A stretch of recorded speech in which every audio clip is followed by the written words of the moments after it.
Hello, ladies and gentlemen, and welcome to another episode of the Daily Friend Show. I am your host, Nicholas Lorimer, and today I'm joined by Chris Hattingh. Let's get into the first news story of today, and we're going to be talking about something a little bit different from our usual fare, and this is about many of South Africa's clashing rights: the right to privacy, the right to trade and work in conditions that you and your employer agree upon, and the role of labor courts in disputing all of this. So we're looking at a case here where a woman was fired from Barlow World Equipment, which she worked for. She was earning about 40,000 Rand a month. And she was fired because she kept testing positive for cannabis in various mandated company drug tests. Now, the company has a zero tolerance approach. They suspended her from work the first couple of times. She continued to smoke the drug, and so she was eventually fired because of this. She took this to the Labour Court. The Labour Court agreed with Barloworld. They said, it's fine to have a zero tolerance policy. That's a condition of employment. And so since you tested positive, it doesn't count. She appealed this decision, and the Labour Appeal Court has found in her favor, saying that she was unfairly dismissed because the policy was, quote, overbroad. And they said that this zero tolerance policy should not apply to people who are not working heavy machinery. So you can imagine a company like Barlow World Equipment. They are making some, heavy equipment and stuff like that, which definitely, if you have any kind of substance in you, you might pose a danger to yourself and others. But this particular woman was, in fact, a office worker. And so the argument seems to have been made by the court here that her right to privacy had been violated, and that by the company's own admission, this had not been, in fact, affecting her work, that they had fired her purely because that was the policy, and the policy needed to be followed through with. This also raises a sort of broader question, which is that, South Africa has been in this awkward state. We've had some regulations regarding marijuana, I think, passed through Parliament. I think it was last year. But marijuana remains in this sort of slightly gray space that seems to kind of be inexorably heading for full legalization. We're now at the point where you have shops and things selling marijuana pretty openly in some places. There's a lot of blurring of the line between sort of non-THC products, THC being the active ingredient that tends to be banned. So sort of things like CBD oil and stuff are being sold all over the place, and some of these actually don't comply with the regulations. So it's a bit of a kind of a mess. But I think this is an interesting one because of what it says about various rights in our society being in tension with each other, as I said at the beginning. Chris, what do you make of this story? It's quite an interesting one. I'm not quite sure where I fall on it. I do see it sort of from both sides. The company does have a right to set their conditions of employment, but at the same time, if I'm doing weird things at home, this isn't that weird. A lot of people, and this woman says she was smoking marijuana to ease pain from, I think, joint pain it was. And it's not affecting my work. I don't really see the issue. What do you make of this? Yeah, I guess it's not to extrapolate too far, but you run into this with many corporates when they say, well, it's a letter of the law, so we have to enforce it, but there's nothing around the wider context. So whether that's them enforcing something on their own employees, or whether it's them engaging with certain macro government policies or legislation, they'll say, well, this is what's written down, so we have to engage with it. We can't take it on a case-by-case basis. We can't see how we can implement it in a way that suits us, our work culture, what works for our employees, to make sure that they are the most productive that they can be, but also that they have sort of, I guess, wider peace of mind. If you, in my personal view, if you're going to want to have particularly productive employees, you need to make their general relationship with their employer, with their workplace, I guess, as collegial and sort of win-win as possible, and not so pernicious and nitpicky and all that kind of thing. So it's interesting how what it indicates of this particular company, but also what one can do as a company, as an employer, with certain laws and regulations, and how you implement them, whatever your personal views might be, what's best for your company, what's best for your employees, et cetera, et cetera. There's the wider discussion around sort of individual liberty. If you're consuming something in the privacy of your own home that doesn't harm anyone else, if other people are, for example, smoking with you, if it's all voluntary, consensual, and it's adults, above let's say 18 for sort of arbitrary argument's sake, then why would anyone else need to be involved? Where's the burden, I guess, in terms of sort of that harm principle? Where is harm being caused to someone that the government or a business would need to step in? So I think it's going to be interesting to see how this develops over the coming years. And as you rightly point out, how it's a bit of a limbo space at the moment, this sort of enforcement of cannabis regulations and laws, and how the contestation will manifest. And inevitably, where are the incentives going to be? So how much tax can government take, et cetera, et cetera? How will that inform how lax regulations are or not? So just to clarify as to what the law currently says, the most recently passed law, I actually didn't realize that it only passed through the NCOP in February of this year. But essentially, it allows people to privately possess relatively small amounts of marijuana, as well as to grow plants and to smoke it in a private place. It puts heavy restrictions on smoking in a public place. And it also still prohibits the sale of marijuana, which is definitely going on all over the place. Sometimes even as I said, in some like brick and mortar shops, you can actually find it in some areas. And the fact that in certain places the government is, I believe in the Eastern Cape, supporting marijuana growers for exporting the product to other places in the world, but not allowing it to be sold in the country. I think while our marijuana legislation is definitely better, because I am in favor of legalization, is better than it was a few years ago, it's still in this bizarre sort of limbo space that doesn't make a lot of sense. Anyway, let's move on to our next topic. And this is about the South African Reserve Bank Governor, Lesetja Kganyago, who has said that South Africa is growing extremely slowly despite some increased output. And he says that this is due to structural problems holding the country back. According to the South African Reserve Bank, South Africa's economic growth is going to average just over 1% over the next 2 years.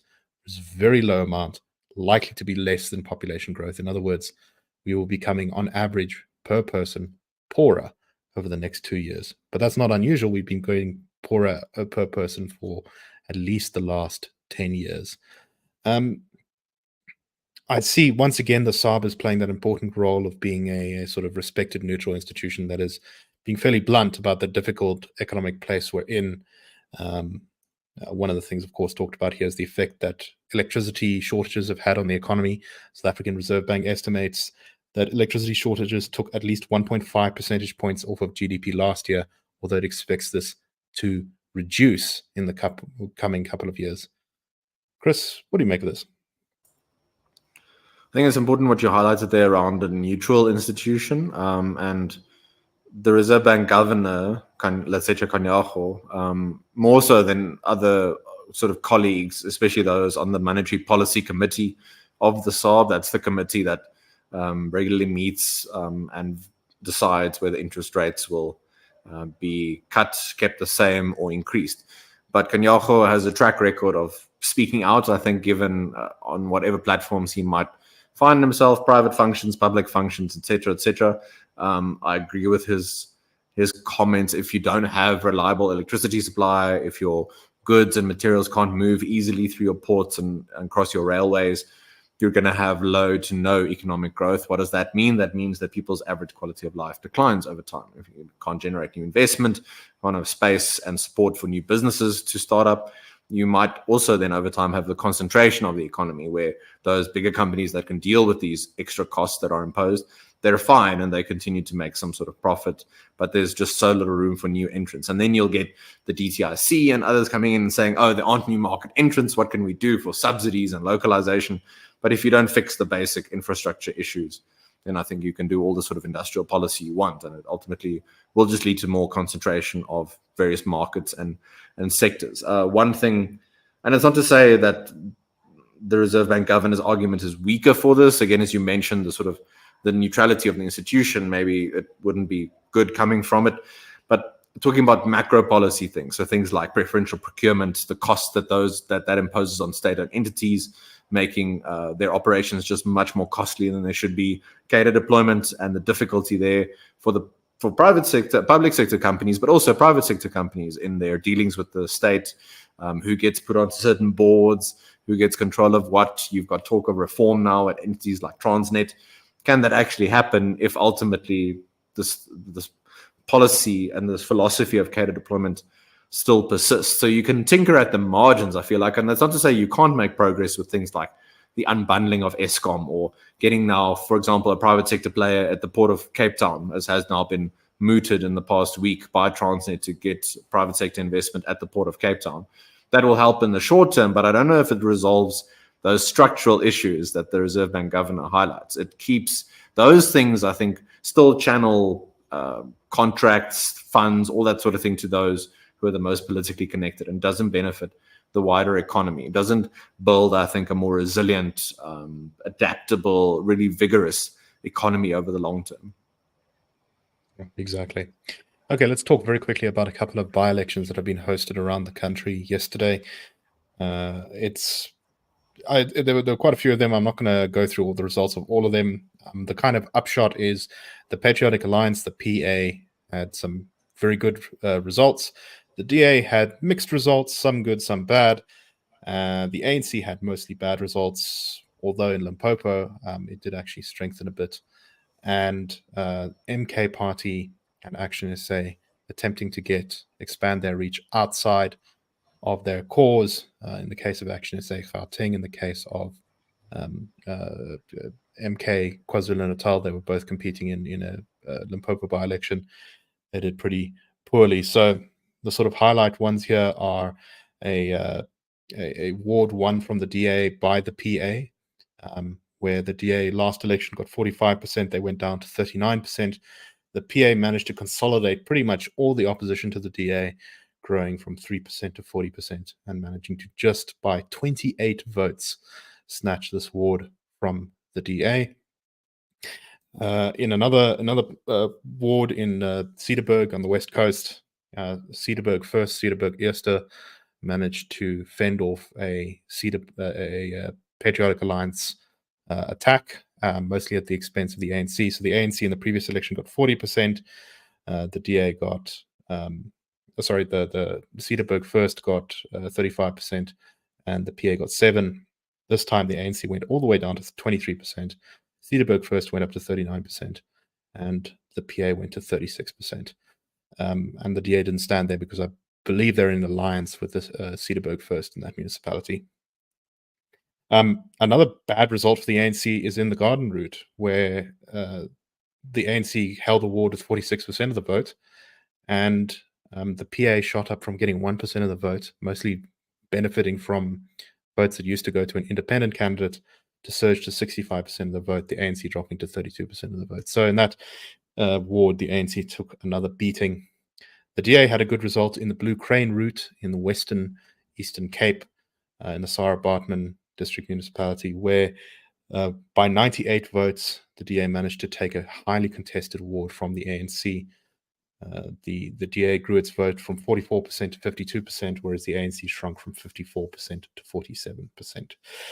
So by-elections are not a perfect example of how things are going to be in the coming election, because they are driven by so many different factors, often local things, the quality of the local candidates, the quality of the previous councillor, all sorts of stuff like that. So it's very difficult to kind of draw national things from this. But it does seem as though the PA is continuing to firmly sort of entrench itself in South Africa's coloured communities, and that the ANC is in a bit of trouble. Also, MK competing Limpopo, very poor result. Not unexpected, I think, but it does confirm, I think, that MK's appeal is mostly confined to KZN. What do you make of this, Chris?